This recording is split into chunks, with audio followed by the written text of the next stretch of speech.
बिस्मिल्लाहिर्रहमानिर्रहीम। अस्सलाम वालेकुम नाज़रीन इकराम, मैं हूं शाहिद महमूद नासिर और आप देख रहे हैं मेरा फेसबुक और यूट्यूब चैनल। नाज़रीन इकराम, मरियम नवाज़ वापस आ रही है और इसके लिए नून लीग ने ये प्लान किया है कि इसका इस्तकबाल इतना फ़क़ीदुल मिसाल हो कि ऐसा लगे जैसे इमरान खान के जलसों से ज़्यादा तादाद में लोग मरियम नवाज़ का इस्तकबाल करने के लिए आ रहे हैं।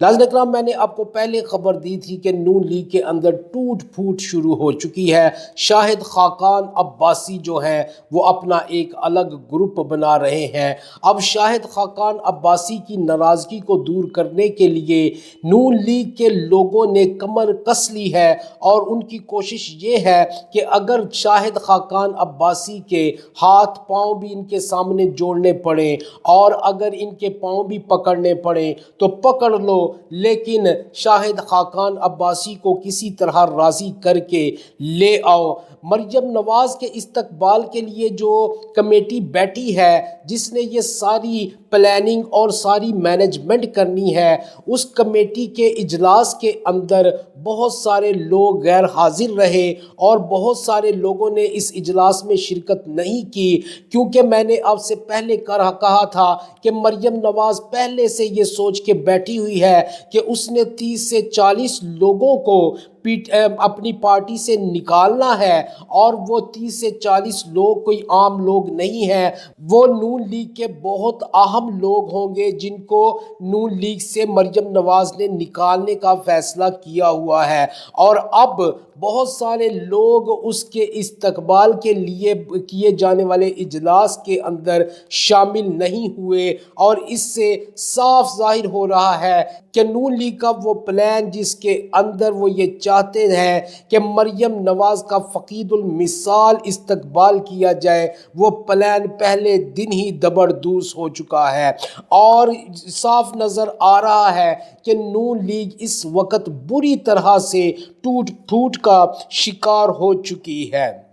नाज़रीन इकराम, इसके अलावा मैं आज आपको कुछ ऐसी बातें बताना चाह रहा हूँ जो शायद ख़बरों के हवाले से बहुत अहम ना हो, लेकिन हमारे लिए और हमारे आने वाले मुस्तकबिल के लिए बहुत ज़्यादा अहम हो सकती हैं।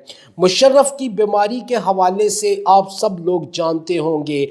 मुशर्रफ को एक ऐसी बीमारी है, जनरल परवेज़ मुशर्रफ, जिसने अपने दौरे इक़्तिदार के अंदर पाकिस्तानियों पर और पाकिस्तान के ऊपर बहुत सारे मुज़ालिम ढाए, जिसकी मिसाल जो ज़िंदा मिसाल है वो सबसे बड़ी लाल मस्जिद और जामिया हफ्सा आपको याद होगा कि किस कदर जुल्म किया गया उसके ऊपर। उसके बाद अफ़गानिस्तान के ऊपर जंग मुसल्लत करवाई गई या की गई और अमेरिका का साथ दिया गया अफ़गानिस्तान की जंग के दौरान। इसके अलावा आप लोग ये भी जानते हैं कि बहुत सारे पाकिस्तानियों को उठाकर अमेरिका के हवाले कर दिया गया और इसके बदले में डॉलर्स लिए गए। और आप जानते हैं कि ये सब कुछ मुशर्रफ ने अपनी ही किताब में खुद लिखा हुआ है कि उसने बहुत सारे पाकिस्तानियों को अमेरिका के हवाले किया डॉलरों के एवज़। उनमें डॉक्टर आफिया भी शामिल थी जिनको अमेरिका के हवाले किया गया। नाज़रीन इकराम, आप लोग ये जानते हैं कि जनरल मुशर्रफ को एक ऐसी बीमारी है जो पूरी दुनिया के अंदर सिर्फ 25 लोगों को ये बीमारी है और ये बीमारी जनरल मुशर्रफ को भी है। इस वक्त उसका क्या हाल है मैं यहाँ उस पे पूरी तस्वीर कशी नहीं करूँगा, क्योंकि उसकी हालत देखकर रहम आता है, लेकिन फिर जब उसके करतूत याद आते हैं तो ऐसा लगता है कि जैसे अल्लाह की लाठी जो बेआवाज़ है वो हरकत में आ चुकी है। नाज़रीन इकराम, आज मैंने जनरल बाजवा की एक तस्वीर देखी। वो एक एयरलाइन के अंदर टॉयलेट के बाहर खड़ा था और अपनी बारी का इंतज़ार कर रहा था। आप खुद सोचिए कि अगर वो पाकिस्तान में होता तो क्या ऐसा मुमकिन था? आप खुद सोचिए کہ کیا جنرل باجوہ نے جنرل پرویز مشرف سے کم ظلم کیے ہیں پاکستانیوں کے اوپر، بلکہ میں یہ سمجھتا ہوں کہ جنرل مشرف نے تو چند لوگوں کو تکلیف پہنچائی اور وہ اس حال میں پہنچا، اور جنرل باجوہ نے تو پورے پاکستان کو الٹ پلٹ کر کے رکھ دیا۔ کیا غریبوں کی آہیں اس کو چین سے بیٹھنے دیں گی؟ کیا اس نے جو مظالم ڈھائے ہیں پاکستانیوں کے اوپر، کیا وہ اب کسی بڑی بیماری سے بچ سکے گا؟ آپ آئندہ آنے والے وقت میں خود دیکھیں گے کہ اللہ کس قدر عبرتناک نشان بنا دے گا اس کو، اور انشاءاللہ ایسا ہی ہوگا۔ لیکن اس کے باوجود میں سمجھتا ہوں کہ ہماری ذمہ داری یہاں ختم نہیں ہوتی۔ میں پھر یہی کہوں گا، میں اپنی اکثر ویڈیوز کے اندر آپ سے یہ التجا کرتا آ رہا ہوں، آپ سے یہ درخواست کرتا آ رہا ہوں کہ خدا کے لیے نکلیے۔ یہ گھر بیٹھنے کا وقت نہیں ہے، یہ احتجاج کا وقت ہے۔ چند گندے لوگ ابھی بھی موجود ہیں ان طاقتور حلقوں کے اندر جو پاکستان کو تباہ کرنے پر تلے ہوئے ہیں، جو پاکستان کو بیچنے پر تلے ہوئے ہیں، جو پاکستان کو کھا جانے پر تلے ہوئے ہیں، جو پاکستانیوں کی غیرت کو بیچ رہے ہیں، جو پاکستانیوں کے مال کو، پاکستانیوں کی جانوں کو بیچ رہے ہیں۔ اب آپ کو نکلنا ہوگا۔ اگر آپ نہیں نکلیں گے تو پھر وہ آسانی سے، آرام سے سب کچھ بیچ باچ کے یہاں سے دفع ہو جائیں گے، اور آپ اور ہم لوگ ایک دوسرے کا منہ دیکھتے رہ جائیں گے۔